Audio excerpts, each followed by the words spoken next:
Hi there, everybody. Today we're going to talk about mode mixture. So we're listening to Depeche Mode playing Just Can't Get Enough. Except that that version doesn't have any mode mixture, so here's another version that does.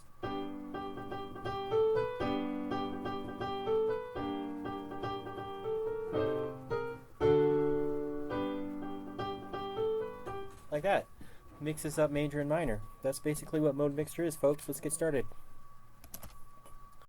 So when we change from a major key to its parallel minor, such as in this case from G major to G minor, or vice versa, this isn't really a modulation because we have the same tonic. We call this a change of mode.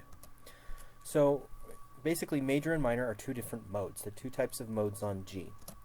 And they're different from scale degrees 3, 6, and 7. So here's major. And I lower 3, 6, and 7. Do, re, mi, fa, sol, la, te, do, te, le, sol, fa, mi, re, do. Those three differences between major and minor are what makes mode mixture work, those three pitches. So sometimes we mix the modes together, sometimes we go back and forth between major and minor, or sometimes we just borrow a chord from minor at some point. This is called mode mixture. The borrowing of chords from the parallel major or minor key. Usually they're borrowed from the minor key within a major key, as we'll see.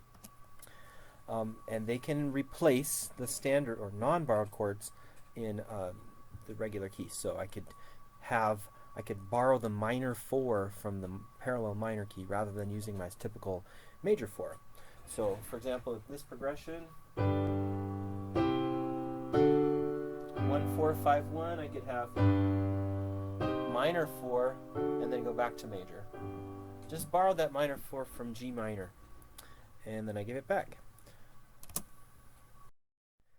So a borrowed chord is a chord that we take from or borrow from a parallel major or minor key. That's its definition. And if we're in a minor key, there's actually usually just one chord that is commonly borrowed from major, and that's the major 1. And we already have a name for this. Let's see if you can think of what it's called. So if I'm in a piece that's in minor and I borrow the major 1 chord like this,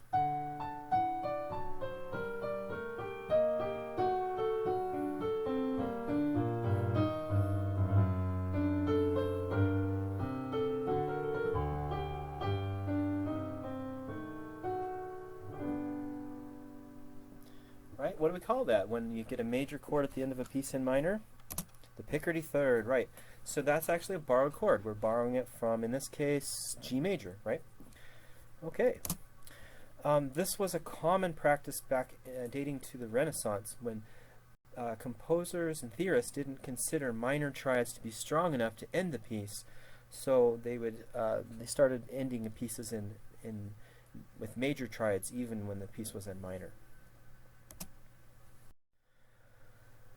Mode mixture is something that you see much more often in major keys, so it's more common to borrow chords from minor. And all of these borrow some of those scale degrees, 6, 3, and 7 that are lowered, right, in minor. Most commonly, the chords that use the lowered scale degree 6, or the lay, are the ones you'll see most frequently. So, for example, if I was in C major, lay would be A flat. So any chord in C major that used an A, we'd replace it with an A flat. Here's some examples. The minor 4 chords. So if I'm in C major, usually I get a major 4 chord. Here's C major. Here's the 4 chord, and here's the minor 4 chord. Okay, well, also I could take, instead of a 2 minor 7, if I put the A flat in there that I borrow from C minor, then it becomes half diminished, or just the triad, 2 diminished. So we can borrow the diminished 2 or the half diminished 2, 7. We can change we've seen this already, you can change the 7 so that it has an A flat on top. Instead of half diminished 7, it becomes fully diminished, right? That's a common change. The other ones that can be borrowed are a little less frequent, but just as effective. Using scale degree 3, or the lowered scale degree 3 or 7, such as instead of a major 1 chord, you have a minor 1 chord at a certain point. Now, if 3, 6, or 7 is the root of the borrowed chord, then we need to indicate that the root of the borrowed chord has been altered and has been lowered. So we put a flat before the Roman numeral to show that the root has been altered. So here's an example. If I'm in C major and my A chord, my 6th chord is A, C, E. But if I borrow the 6th chord from C minor, it has an A flat and an E flat. It's the major 6.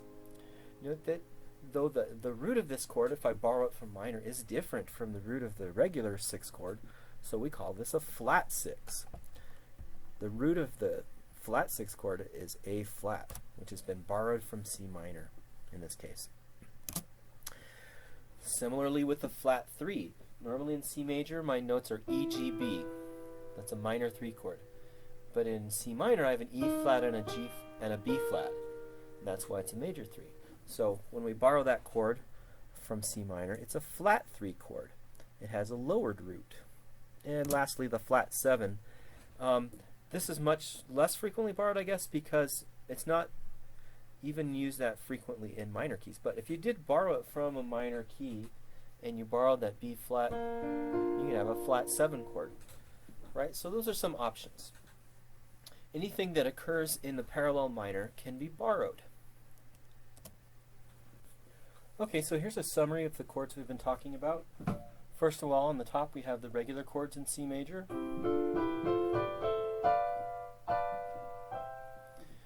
And then on the bottom you see all the chords that you could borrow from C minor. You could borrow the minor 1 chord and substitute that for the major. Borrow the minor 2 or the half diminished 7. Instead of a regular 3, you can borrow the flat 3. Again, it's called a flat 3 because the root has a lower, it's on a flat scale degree 3. This is on regular scale degree 3. E flat is not the regular scale degree in the key of C major. We have our minor 4 chord we can borrow and substitute for the major 4. We could put a minor 5 in there if we wanted to. The flat 6, the flat 7, and the fully diminished 7. So all these chords on the bottom are chords that you could substitute for any of these chords on the top to give it a little bit of a shady coloring.